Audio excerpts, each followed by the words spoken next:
تربت کے علاقہ چاہسر میں کرکٹ ٹورنامنٹ سیزن 3 کا افتتاحی میچ ڈائمنڈ کرکٹ کلب آبسر اور شاہین کرکٹ کلب شاہی تمب کے مابین کھیلا گیا۔ ٹورنامنٹ کے مہمان خصوصی میونسپل کارپوریشن تربت کے ڈپٹی میئر نثار احمد بلوچ اور کاروباری شخصیت حاجی شریف شاہزنی تھے۔ ان کے نمائندے ظریف شاہزنی نے ٹورنامنٹ کا افتتاح کیا۔ شاہین کرکٹ کلب آبسر نے ٹاس جیت کر پہلے بیٹنگ کرتے ہوئے مقررہ 20 اوور میں 3 وکٹوں کے نقصان پر 223 رنز بنائے۔ جوابی بیٹنگ کرتے ہوئے ڈائمنڈ آبسر کی پوری ٹیم 18.4 اوور میں 168 رن بنا کر آؤٹ ہوئی۔ مین آف دی میچ ساجد مراد قرار پائے۔ ٹورنامنٹ کا افتتاحی میچ شاہین کرکٹ کلب شاہی تمب نے 55 رن سے جیت لیا۔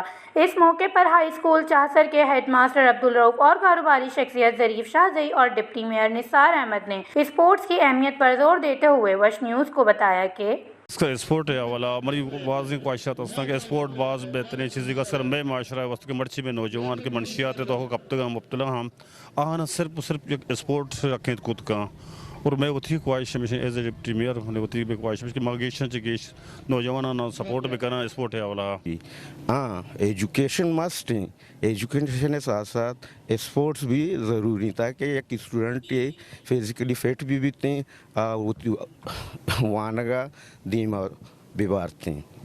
اس موقع پر معروف شخصیت لالا نور بخش، ٹھیکیدار محمد اسحاق، سابق کونسلر حاجی Ali Ahmed, Haji Naseem Hussain, head master Abdul Rauf, Saqib Asad, councillor Shaukat سفضل، کونسلر سجاد علی، محمد اقبال، انجینئر وحید مراد، نعیم واحد اور دیگر سماجی شخصیات موجود تھے۔ وش نیوز، کیچ، بلوچستان۔